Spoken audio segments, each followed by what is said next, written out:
అందరికీ జై భీమ్.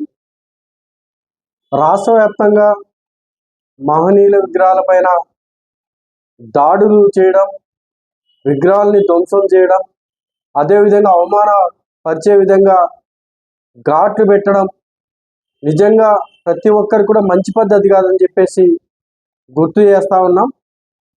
డాక్టర్ బాబాసాహెబ్ అంబేద్కర్ విగ్రహం పైన పిఠాపురంలో ఒక విగ్రహానికి ధ్వంసం చేస్తూ అవమానకర రీతిలో ముఖం పైన ఘాట్లు పెట్టడాన్ని ఎస్సీ జనసంఘం తరపున తీవ్రంగా ఖండిస్తూ ఉన్నాం. ఎవరైతే ఈ ఘటనకు పాల్పడినారో వారిపైన పోలీస్ యంత్రాంగం కట్టుదిట్టమైన చర్యలు తీసుకొని చట్టపరంగా శిక్షించాలని చెప్పేసి పోలీస్ యంత్రాంగాన్ని కోరుకుంటూ, అదేవిధంగా ఎవరైనా సరే ప్రజాస్వామ్యంలో ఈరోజు ప్రజలు కానీ వ్యవస్థలు మొత్తం ఈరోజు ఇంత పకడ్బందీగా నడుస్తున్నాయంటే కూడా కేవలం డాక్టర్ బాబాసాహెబ్ అంబేద్కర్ ఇచ్చిన రాజ్యాంగం అని చెప్పి ప్రతి ఒక్కరు కూడా గుర్తు చేసుకోవాలి. ఈ రోజు జరిగినటువంటి ఎన్నికలు కానీ గతంలో జరిగినటువంటి అనేక సంఘటనలు ఎక్కడ అన్యాయం జరిగినా సరే మొట్టమొదట గుర్తొచ్చేది భారత రాజ్యాంగం, అక్కడ ఇచ్చిన హక్కుల్ని.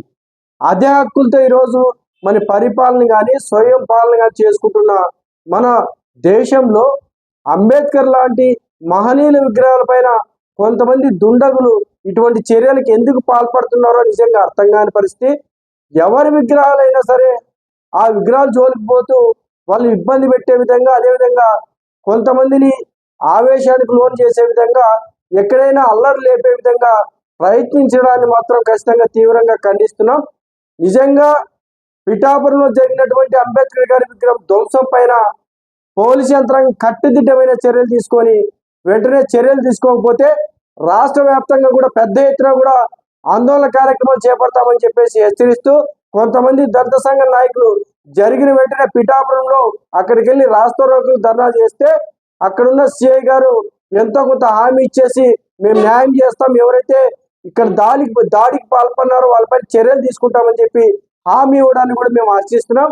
ఏది ఏమైనా సరే ఇప్పటికే దాదాపు 24 గంటలు గడుస్తూ ఉంది. మహా అంటే ఇంకొక రోజు ఆగుతాం, లేకుంటే ఖచ్చితంగా పెద్ద ఎత్తున కూడా ఆందోళన కార్యక్రమాలు చేపడతామని చెప్పేసి పోలీసు యంత్రాంగానికి కూడా మేము తెలియజేస్తూ, ఏది ఏమైనా సరే ప్రతి ఒక్కరూ ప్రజాస్వామ్య దేశంలో ఉన్నప్పుడు ఇటువంటి ఘటనలకు ఎవరు పాల్పడొద్దని చెప్పేసి ప్రతి ఒక్కరికి కూడా విజ్ఞప్తి చేస్తూ, పాల్పడిన వారిని వెంటనే చట్టపరంగా చర్యలు తీసుకోవాలని చెప్పేసి పోలీసు యంత్రాంగాన్ని కూడా కోరుతా ఉన్నాం. జై భీమ్, జై హింద్.